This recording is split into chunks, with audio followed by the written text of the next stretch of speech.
दोस्तों, क्या हुआ जब एक मजबूर बाप ने अपने बेटे से बस एक छोटी सी मदद मांगी, लेकिन बदले में उसके बेटे ने जो उनके साथ किया उससे पूरी इंसानियत शर्मसार हो गई। हरिराम जी की उम्र 65 के पार थी, लेकिन चेहरे पर आज भी वही पहले वाली सादगी थी।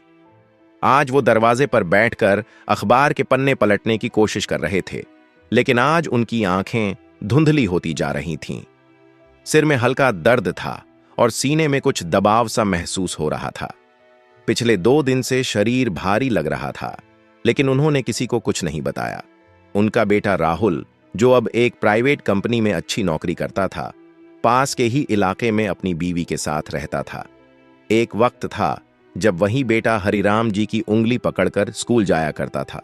आज वो इतना व्यस्त हो गया था कि महीने में एक बार आकर हालचाल ले ले तो बहुत समझो। हरिराम जी ने धीरे से मोबाइल उठाया, कांपते हाथों से राहुल का नंबर डायल किया। घंटी बजी, फिर दूसरी, फिर तीसरी। आखिरकार कॉल उठी। हाँ पापा, बोलिए। राहुल की आवाज में थकान और व्यस्तता दोनों थी। बेटा, थोड़ा सा बुखार सा लग रहा है, शरीर भारी है, सोचा हॉस्पिटल चल लें। कुछ पल की चुप्पी हुई, फिर राहुल ने कहा, अभी ऑफिस निकल रहा हूं पापा, आप उबर कर लो ना, हॉस्पिटल पास ही तो है, मैं शाम को फोन करता हूं। कॉल कट गया। हरिराम जी कुछ नहीं बोले। फोन को धीरे से मेज पर रखा, दीवार पर टंगी अपनी बीवी की फोटो की ओर देखा, जो अब इस दुनिया में नहीं थी। फोटो में वो हंस रही थी, जैसे कह रही हो, देखा, अब सब कुछ अकेले करना पड़ेगा। उन्होंने कुर्ता बदला, झोला उठाया और घर के दरवाजे को ताला लगाकर धीरे धीरे चल पड़े। पड़ोस की बाई ने पूछा, बाबूजी, कहां जा रहे हैं? हरिराम जी मुस्कुराए, जरा डॉक्टर को दिखा आऊं बहन जी। कुछ नहीं, बस यूं ही चेकअप। बस स्टॉप तक पहुंचने में ही पसीना पसीना हो गए, लेकिन आदत थी, शिकायत करने की नहीं। एक ऑटो मिला तो खुशी हुई, खुद से मोलभाव किया, पैसे दिए और अस्पताल पहुंच गए। अस्पताल के बाहर भीड़ थी, मरीज, अटेंडेंट, कंपाउंडर, सबकी अपनी अपनी भाग दौड़ थी। हरिराम जी ने चुपचाप कतार में टोकन लिया, बेंच पर बैठकर इंतजार करने लगे।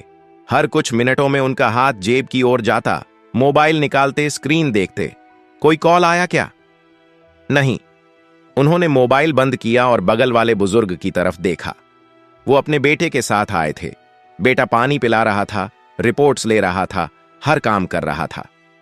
हरिराम जी का मन अंदर से हल्का सा कांपा, लेकिन चेहरे पर वही शांत मुस्कान रखी। खुद से बोले, राहुल भी आता तो कहता, इतना लंबा इंतजार, मैं नहीं बैठ सकता यहां। वक्त धीरे धीरे बीत रहा था। अब दोपहर हो गई थी। हरिराम जी की तबीयत थोड़ी और बिगड़ने लगी थी, लेकिन वो डॉक्टर के पास जाने से पहले बेटे की एक झलक देखना चाहते थे। उम्मीद अब भी बची थी कि शायद राहुल अब आ जाए, शायद लंच ब्रेक में, शायद मीटिंग खत्म होते ही। उन्होंने फिर फोन उठाया।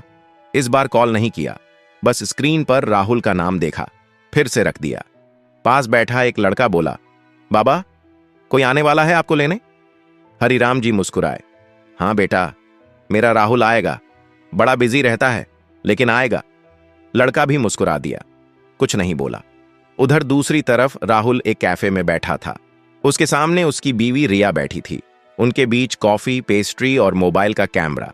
रिया ने कहा, चलो ना, एक सेल्फी लेते हैं, तुम ऐसे ही तो स्वीट लगते हो। राहुल मुस्कुरा दिया, कैमरा उठाया और क्लिक। इंस्टाग्राम ओपन किया, कैप्शन लिखा, chilling with wifey. Photo post हो गई, दुनिया को दिखाने के लिए कि जिंदगी कितनी खूबसूरत है। उसे याद भी नहीं रहा कि सुबह उसके पिता का फोन आया था और शायद अब भी वो अस्पताल में अकेले बैठे होंगे। हरिराम जी की तबीयत अब और बिगड़ने लगी थी। बेंच पर बैठे बैठे उन्होंने 2 बार माथा पकड़ा। एक बार खड़े होने की कोशिश की, लेकिन पैर कांपने लगे। फिर धीरे से वापस बैठ गए। पास के एक स्टाफ ने देखा, बाबा जी ठीक हैं? उन्होंने कहा, हां बेटा, बस थोड़ा चक्कर सा आ रहा है, कुछ नहीं, हो जाएगा। उस स्टाफ ने तुरंत पानी लाकर दिया और एक व्हील चेयर मंगाई। हरिराम जी को अंदर ले जाया गया। वॉशरूम के पास ही उन्हें चक्कर आया और गिर गए थे। हॉस्पिटल स्टाफ उन्हें उठाकर स्ट्रेचर पर ले गया। आईसीयू में एडमिट किया गया। ईसीजी, बीपी और बाकी टेस्ट शुरू हो गए। नर्स ने उनका मोबाइल उठाया, कॉल हिस्ट्री देखी। बेटा नाम सेव था, राहुल। उसने तुरंत कॉल किया, उधर कैफे में बैठे राहुल को फोन आया। नंबर अनजान था, इसलिए पहली बार तो उसने उठाया ही नहीं। दूसरी बार फिर आया। इस बार रिया ने कहा, कहीं पापा ने हॉस्पिटल से तो नहीं किया होगा। राहुल ने उठाया।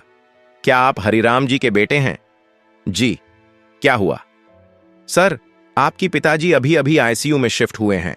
हार्ट अटैक के लक्षण दिखे हैं। आप तुरंत आइए। राहुल की सांसें रुक गईं। उसके हाथ से मोबाइल गिर गया। रिया बोली, क्या हुआ? राहुल ने कुछ नहीं कहा, बस जल्दी से बिल चुकाया और बाहर भागा। उधर आईसीयू के बाहर डॉक्टर अपनी टीम के साथ खड़ा था।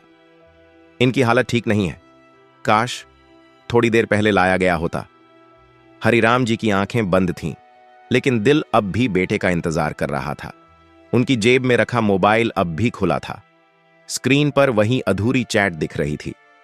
बेटा जल्दी आ जाना, थोड़ा डर लग रहा है। और उसी मोबाइल में आखिरी बार कैमरा से लिया गया फोटो भी था, जिसमें राहुल और रिया मुस्कुरा रहे थे। उधर राहुल सड़क पर गाड़ी दौड़ा रहा था। दिल में बेचैनी थी, आंखों में डर। रिया चुपचाप साथ बैठी थी, अब बिना कुछ बोले।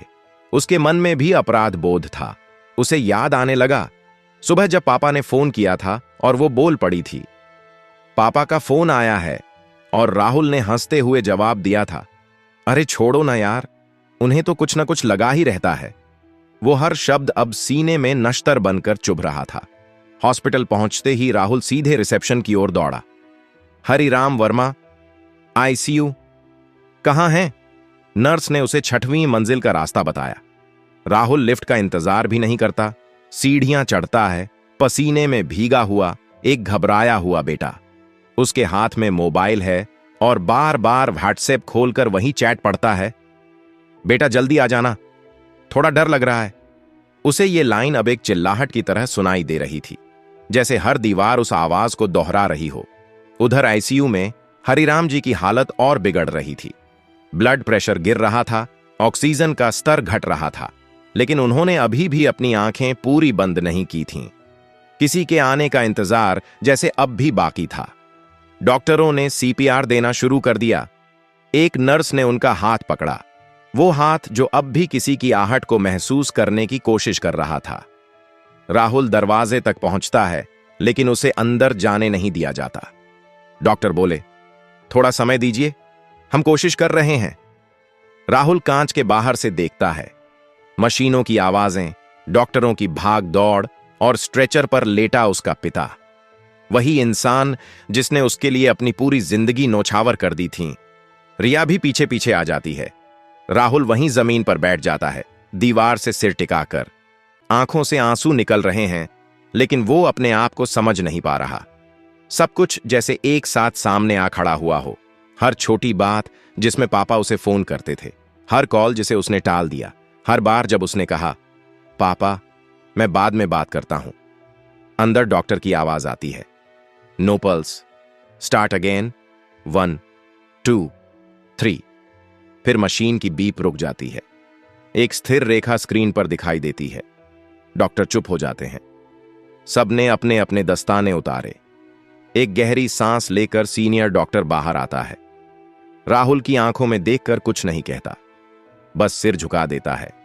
राहुल समझ जाता है। वो दरवाजे की तरफ दौड़ता है। कोई रोकता है, लेकिन वो जोर से कहता है, मुझे बस एक बार देख लेने दो। आईसीयू में घुसकर वह पिता के शव के पास जाता है। उस हाथ को पकड़ता है जो कभी उसके माथे पर स्नेह से रखा जाता था। पिता के पास मोबाइल अब भी पड़ा होता है। राहुल उसे उठाता है। स्क्रीन अब भी वही चैट दिखा रही होती है जो कभी पढ़ी नहीं गई थी।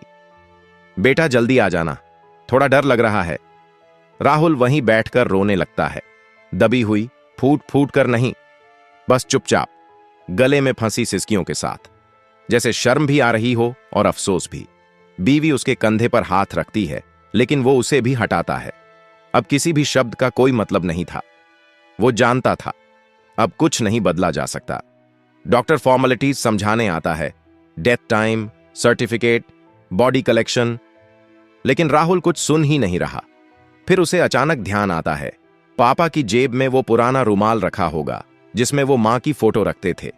वो धीरे से पिता की जेब टटोलता है। और वहां से एक छोटा सा कागज निकलता है, एक चिट्ठी, हरिराम जी की लिखी हुई।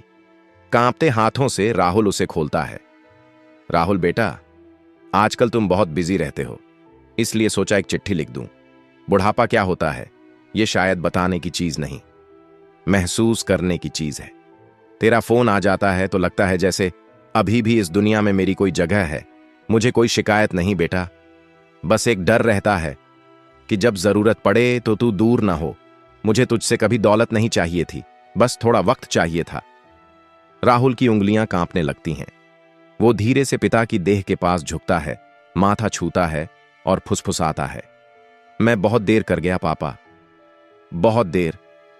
आईसीयू का एक बल्ब टिमटिमा रहा था, जैसे कोई कह रहा हो अब बहुत देर हो चुकी है।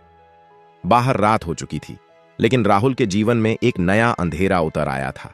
अब कोई इंस्टाग्राम पोस्ट नहीं, कोई सेल्फी नहीं, बस एक मौन और वो अधूरी चैट जो अब हमेशा अधूरी ही रहेगी।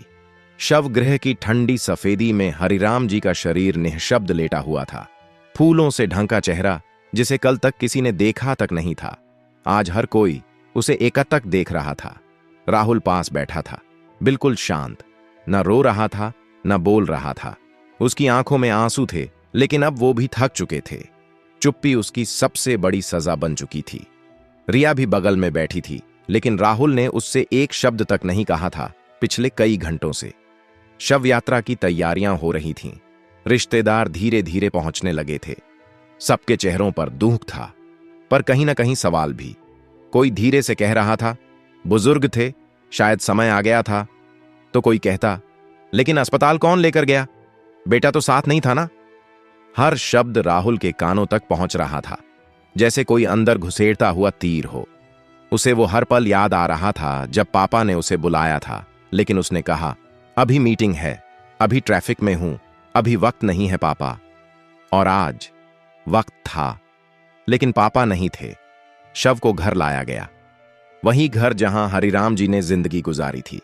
उनकी कुर्सी वहीं थी जिस पर वो रोज बैठते थे, रेडियो पर पुराने गाने सुनते थे।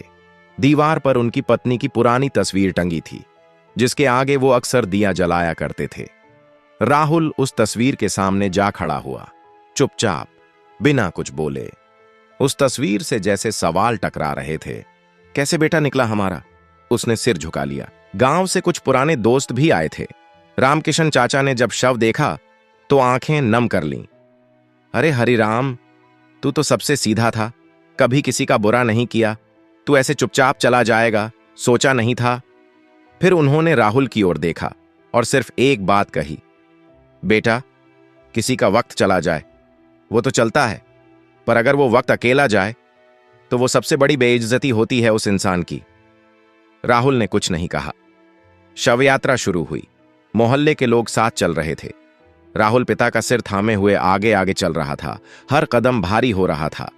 रिया थोड़ा पीछे थी, हाथ जोड़कर, नम आंखों से। श्मशान घाट पहुंचकर जब अंतिम संस्कार की प्रक्रिया शुरू हुई तो राहुल के हाथ कांप रहे थे। लकड़ी जलाने से पहले उसने अपनी जेब से वो चिट्ठी निकाली जो वो आईसीयू में पढ़ चुका था, लेकिन अब भी उसे पढ़ना चाहता था। मुझे कोई शिकायत नहीं बेटा, बस थोड़ा वक्त चाहिए था। ये लाइन जैसे हर लकड़ी की दरार में जल रही थी। राहुल ने चिता को अग्नि दी और आंखों से टपकती बूंदें राख में समा गईं। पूरा माहौल शांत था, बस जलती लकड़ियों की आवाज, हवा में उड़ती राख और वो एहसास जो किसी बेटे को पूरी उम्र कचोटता है। कई घंटे बाद जब वो घर लौटा तो घर अब वैसा नहीं था। हर दीवार खामोश थी, हर चीज सवाल कर रही थी। पापा की कुर्सी अब खाली थी और अब उसमें बैठने का हक किसी को नहीं था। राहुल उस कुर्सी के पास बैठ गया। पापा का चश्मा, वो पुरानी डायरी और एक छोटा सा ट्रांजिस्टर मेज पर रखा था। ट्रांजिस्टर ऑन किया, आवाज आई, एक पुराना गीत उन लोगों के लिए जो अब सिर्फ यादों में रह गए हैं। गाना बजने लगा। जब कोई बात बिगड़ जाए, जब कोई मुश्किल पड़ जाए। राहुल फूट फूट कर रो पड़ा। अब कोई देखने वाला नहीं था, कोई चुप कराने वाला भी नहीं। ये रोना बाहर का नहीं था, ये तो आत्मा की चीख थी। रिया उसके पास आई और कहा, राहुल, पापा चले गए, लेकिन तुम अभी भी उनके बेटे हो। माफी मांग लो, भले वो ना सुन पाए, लेकिन खुद को तो माफ कर सको। राहुल ने धीरे से कहा। मैं हर उस दिन के लिए शर्मिंदा हूं जब मैंने उन्हें टाल दिया, हर उस कॉल के लिए जो मैंने काट दी, हर उस बार जब मैंने कहा बाद में बात करता हूं। वो उसी कुर्सी पर सो गया, उसी कुर्सी पर जहां हरिराम जी बैठा करते थे। सुबह जब उसकी आंख खुली तो धूप खिड़की से अंदर आ रही थी और सामने दीवार पर लटकती तस्वीर में हरिराम जी मुस्कुरा रहे थे। राहुल चुपचाप उस तस्वीर के सामने गया और पहली बार सिर झुकाकर कहा, पापा, आप हमेशा मेरे साथ रहेंगे। अब कभी नहीं टालूंगा आपको, कभी नहीं। समय बीतता गया। हरिराम जी के जाने के बाद घर अब घर जैसा नहीं रहा था। हर कोना जैसे खाली हो गया था और हर दीवार जैसे कुछ कह रही थी, कुछ जो चुपचाप सालों से अंदर जमा था। राहुल उन दीवारों को अब गौर से देखने लगा था। जो पहले सिर्फ ईंट और पेंट लगती थीं, अब उनमें वक्त की दरारें और पिता की परछाई दिखती थीं। सुबह की चाय अब खुद बनानी पड़ रही थी, लेकिन चाय का स्वाद कभी वैसा नहीं होता जैसा पापा बनाते थे। वो उबलते हुए पानी में अदरक की खुशबू तक पहचान लेते थे और कहते थे, बस अब गैस बंद कर दे बेटा, इससे ज्यादा उबली तो कड़वी हो जाएगी। लेकिन अब कड़वाहट चाय में नहीं, राहुल की जिंदगी में भर चुकी थी। रिया उसे समझाने की कोशिश करती थी, लेकिन वो हर कोशिश से दूर भाग रहा था।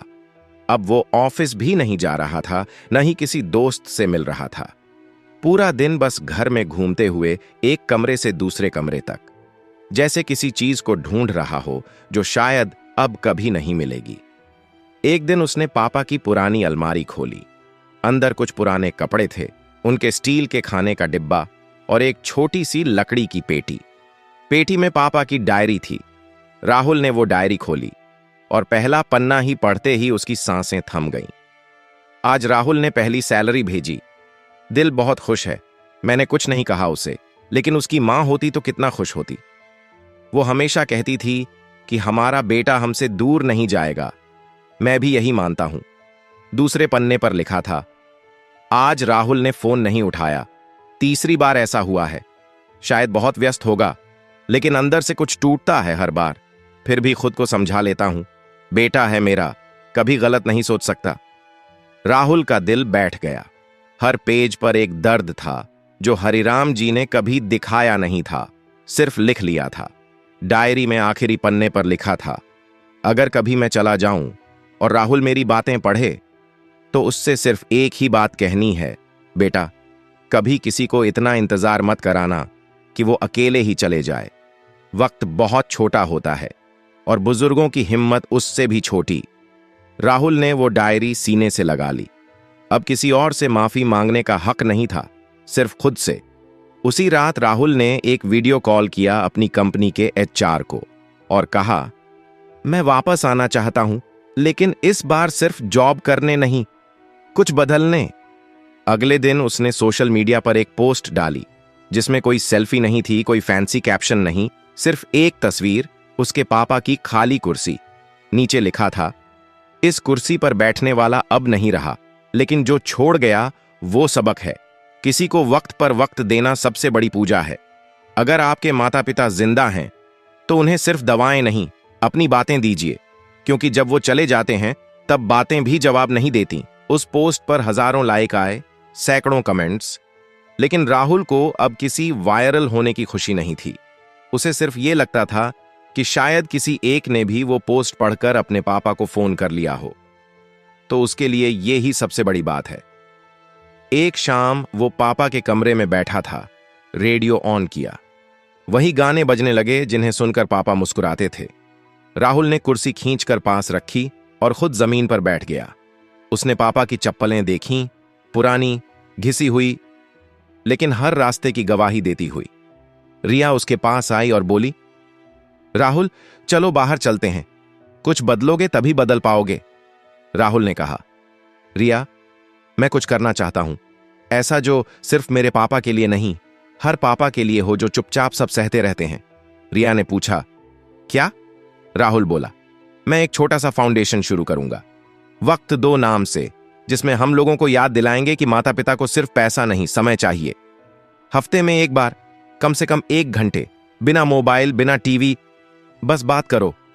रिया की आंखें भर आईं। पापा को आज तुम सबसे अच्छा गिफ्ट देने जा रहे हो। और वहीं बैठे बैठे राहुल ने अपने लैपटॉप पर एक वेबसाइट खोली। फाउंडेशन का पहला ब्लॉग लिखा। मैं वो बेटा हूं जिसने वक्त रहते कुछ नहीं किया, लेकिन अगर आप अभी पढ़ रहे हैं तो देर नहीं हुई। अपने पापा को एक कॉल कीजिए, बस इतना कहिए, आप कैसे हैं।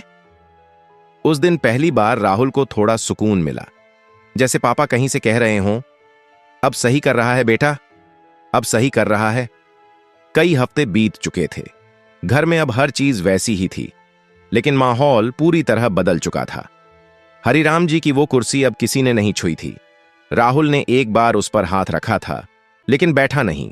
वो कुर्सी अब उसके लिए सिर्फ फर्नीचर नहीं थी, वो एक एहसास थी, एक जिम्मेदारी, एक आदर्श, जो अब हमेशा के लिए उसके अंदर बैठ चुका था। वक्त 2 फाउंडेशन की शुरुआत हो चुकी थी। लोगों ने इसे हाथों हाथ लिया। सोशल मीडिया पर वो पोस्ट वायरल हो गया था, लेकिन राहुल के लिए यह सिर्फ एक वायरल स्टोरी नहीं थी। ये उसकी आत्मग्लानि की परछाई थी, जो अब समाज को आईना दिखा रही थी। हर हफ्ते फाउंडेशन की टीम अलग अलग शहरों में जाकर युवाओं से बस एक सवाल पूछती थी, आपने अपने पापा से आखिरी बार दिल से बात कब की थी? जवाब में अक्सर लंबी चुप्पी मिलती थी। राहुल अब फिर से ऑफिस जाने लगा था, लेकिन अब वो जल्दी घर लौट आता था। उसके अंदर वो भाग दौड़ खत्म हो चुकी थी, जो पहले उसे सफलता के नाम पर अंधा कर चुकी थी। अब उसे समझ आ गया था कि सफलता वो है जिसमें मां बाप की आंखों में सुकून हो। एक रविवार की सुबह राहुल बालकनी में बैठा था। उसके बेटे रोहन ने स्कूल बैग लेकर आवाज लगाई, पापा, आज पेरेंट टीचर मीटिंग है, चलेंगे ना? राहुल ने अखबार नीचे रखा और तुरंत बोला, चलो बेटा, अभी चलते हैं, आज मैं तुम्हारे साथ पूरा दिन रहूंगा। रिया अंदर से मुस्कुराते हुए देख रही थी। ये वही राहुल था जिसने एक समय अपने पापा को ऊबर लेने के लिए कहा था, और आज वही राहुल अपने बेटे का हाथ पकड़कर स्कूल जा रहा था, सिर ऊंचा, दिल साफ। स्कूल में टीचर ने जब कहा, आपका बेटा बहुत मेहनती है और इमोशनली भी बहुत स्ट्रांग है, तो राहुल की आंखें भर आईं। उसने रोहन के कंधे पर हाथ रखा और बोला, यह अपने दादाजी पर गया है। घर लौटते वक्त रास्ते में राहुल रोहन को एक पुरानी बिल्डिंग दिखाने लगा। देखो बेटा, ये वही हॉस्पिटल है जहां तुम्हारे दादा आखिरी बार गए थे। रोहन ने पूछा, क्या हुआ था पापा? राहुल ने उसकी उंगली अपने हाथ में ली और कहा, बस मैं बहुत लेट हो गया था। शाम को राहुल ने एक और काम किया। पापा की पुरानी कुर्सी को अच्छे से साफ किया। उस पर एक छोटा सा पीतल का नेम प्लेट लगवाया, हरिराम वर्मा, जिन्होंने कभी शिकायत नहीं की। वो कुर्सी अब उनके कमरे में नहीं, बल्कि ड्राइंग रूम में रखी गई, ताकि हर आने वाला देख सके कि ये घर किसकी नींव पर खड़ा है। उसी शाम राहुल ने अपने बेटे से कहा, बेटा, इस कुर्सी पर बैठा नहीं जाता, इसे देखा जाता है, समझा जाता है। जब कभी भी गुस्सा आए या किसी से बात करने का मन न हो, इस कुर्सी को देखना और सोचो, जिसने सब सहा वो कुछ कहे बिना मुस्कुराता रहा, तो हम क्यों नहीं समझ सकते? रोहन चुपचाप सिर हिलाता है और उस कुर्सी के पास जाकर अपनी किताबें रख देता है, जैसे अपने दादा को कुछ दिखा रहा हो। राहुल ने मोबाइल निकाला, पापा की आखिरी तस्वीर देखी, जिसमें वो बालकनी में चाय पीते हुए दूर कहीं निहार रहे थे। उसने धीरे से कहा, पापा, अब मैं देर नहीं करता, मैं अब वक्त देता हूं और दिल से देता हूं। उसने एक मोमबत्ती जलाई और खिड़की पर रख दी। बाहर अंधेरा था, लेकिन उस मोमबत्ती की लौ में एक आत्मा मुस्कुरा रही थी। हरिराम जी चले गए थे, लेकिन अब वो सिर्फ एक याद नहीं, एक चेतावनी बन गए थे उन सभी के लिए जो अपने माता पिता को बाद में कहते हैं। और आज उस घर में फिर से आवाजें थीं, हंसी की, बातचीत की, सन्नाटे को तोड़ने वाली आवाजें। पापा नहीं थे, लेकिन उनकी शिक्षा हर दीवार में बस चुकी थी। अब राहुल जान गया था, कभी किसी को इतना इंतजार मत कराओ कि वो खामोशी में चला जाए, क्योंकि एक बार जब वो चले गए तो उनका जवाब कभी नहीं आएगा। चाहे आप कितनी भी बार पापा कहो, कहानी खत्म नहीं हुई थी। ये बस हर बेटे के लिए एक शुरुआत थी। दोस्तों, हम आपके लिए एक से बढ़कर एक शानदार कहानी लाते हैं, लेकिन हमें अफसोस होता है कि हमारे बहुत सारे दर्शक हमारे चैनल को सब्सक्राइब ही नहीं करते। मैं आपसे उम्मीद करता हूं कि नीचे सब्सक्राइब का बटन अभी दबा दो और इस कहानी का कौन सा पार्ट सबसे अच्छा लगा उसको कमेंट में जरूर लिखो।